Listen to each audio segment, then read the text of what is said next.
Thank you very much. I hope you all can hear me. Good afternoon, good evening from Stockholm and my kitchen. It's great to be with you all tonight. I'm very happy to participate in this seminar, and I really want to thank Scottish Parliament's cross-party group on commercial sexual exploitation and the UK Feminista for inviting me. I also want to say to my co-panelists that it's truly an honor to be speaking alongside with you on this event, and a special thanks to you survivors for your testimonies. So important. I also really need to take this opportunity to say thank you to Nayat, and I'm sorry for using your first name only. Nayat is one of the bravest politicians I know of, and I'm a friend of Grégoire Thierry of CAP International, and he has told me all about your leadership and all the efforts you took to get this law in place in France. And the French law is really the Swedish law 2.0, and I cannot enough underline how important it was to have France take this decision. So thank you so much. So I've been asked to talk about the reasons behind the Swedish law and the reasons why Sweden, as the first country in the world, 1999, adopted a law that criminalizes buying sex, but not the person who is selling his or her body. And it was just like in France. It was thanks to strong women that this happened in Sweden. Before 1999, there was no legislation on prostitution, and it was really earlier not a big issue. But there was a big discussion about men's violence against women and gender inequality in the Swedish society. And Swedish women's lobby, Swedish women's organizations, they were really pushing the Swedish government in front of them, saying, you need to look into the structures behind men's violence against women and the structures behind gender inequality. And finally, the Swedish government what governments do when the heat gets too tough. They put together a governmental inquiry to investigate. And it was during this investigation that the issue of prostitution came up, because the investigators, they could see that there was a lot of violence going on against women in prostitution. And it was obvious that it was to 99.9% men using their financial power to buy access to women's bodies. And that was really not compatible with the ambitions the Swedish government had for gender equality in our society. So to make a long story short, the women's lobby pushed the government once again to put together a governmental inquiry to look into prostitution. And they did. And they did a thorough job. They talked to very many of those women who were in prostitution back then in Sweden, and they talked to the Johns. And guess what? Do you think they met young, strong entrepreneur women saying, this is the profession I choose for myself? They met young girls who almost everyone had a documented history of sexual abuse or drug problems during their upbringing. These were not strong entrepreneur women who made a informed decision to do this. They thought they was no good for anything else, that this was all they were good for, and they, low self-esteem and all that. And then talking to the Johns, you all heard this before. They said things like, well, I'm a man, I have my sexual needs, someone needs to take care of them. I don't have a wife or a girlfriend, so I go to women in prostitution, and I'm nice to them, I pay them, and actually they are just lazy and they like doing this, so I'm doing them a favor, stuff like that. It was a really ugly picture that was painted from these interviews. And when they came public, there was a public outcry in Sweden. People said, this is not the kind of society we want. This is not the kind of society we want our children to grow up in. So after a long discussion, and there were some people saying, no, we should not criminalize selling sex because it's the oldest profession and so on. And it's just going to make it more dangerous for those who are in prostitution. But Finally, the Swedish government decided that, no, we don't want prostitution in our society. So then the next discussion was, okay, so should we criminalize both the buyer and the seller? And some people were saying, yes, we should. But other people said, no, remember the results from the inquiry. These are not criminals, these women in prostitution. They should be offered help and support to leave prostitution. And we should put the blame where it belongs, on the person who is using his financial power to use someone else's vulnerability. And that was the decision from the Swedish government. So 1999, we had this law. And I would say that first, it was about 50-50 people pro and against the law. We had to put quite a lot of resources into training judges, police officers, and prosecutors on this topic. But today, I would say that somewhere around 80% is firmly behind the law in Sweden.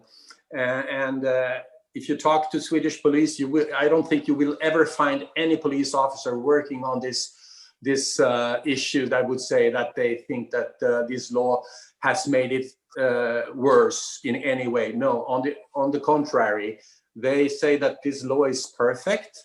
The persons in prostitution are no longer afraid to talk to the police. It shifted the power between the buyer and the seller. Someone who is buying sex in Sweden today, he would be very careful not to get caught, because he would go to jail or at least get heavy fines.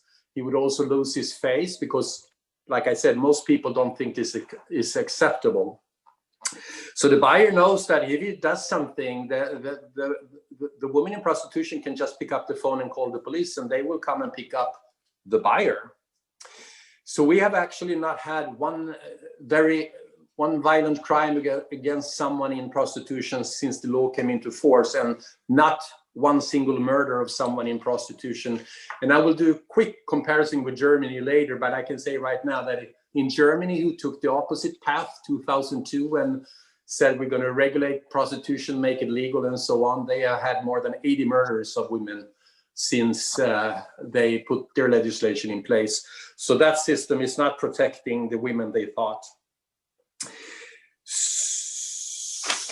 So consequences of the Swedish law. Well, like I said, change of mindset. My son is 29 years old. When I talk to him and his friends, they look at me like I'm crazy when I talk about buying access to someone's body. And this is the view of, I would say, most Swedish people. It is not acceptable in a Swedish society any longer. Almost everyone recognizes this is exploitation of someone's vulnerability. Also, the number of women in prostitution has decreased with 50% right away when the law came into force, and has decreased ever since. Of course, this was a time when internet grew big, but we have done comparison with other countries, and the prevalence in Sweden is much, much lower.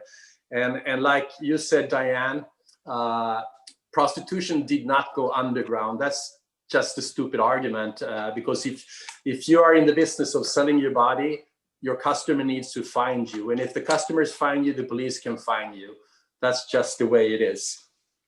And I already said that less violence, and also, yes, both the Swedish police and Interpol, Europol put in their reports that Sweden is almost a dead market for human trafficking, for sexual exploitation, because the demand is so low. It's just not good business to set up a big network in Sweden. Did we have any negative consequences of this legislation? I'd argue no. No negative consequences whatsoever. This has been really successful in Sweden. Of course, if you ask someone who still is in prostitution, she might say that this is not a good law, but they are very, very few. Did we eradicate prostitution in Sweden? No, we did not. Prostitution still exists. Just like theft and murders exist, although they are forbidden also. The important thing is that the government sends the signal, this is not acceptable in our society. That's a very, very important signal. So it's already been said, I visited like 40 countries during my 4.5 years in this office. And I always talk to survivors, and I always try to talk to those who still are in prostitution.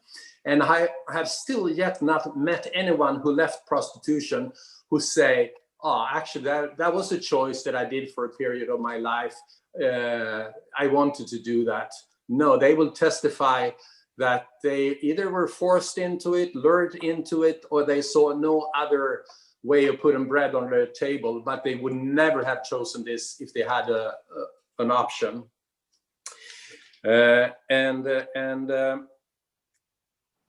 Diane, you talked about good evidence base. We have excellent evidence base. Just look at Sweden and compare it to Germany.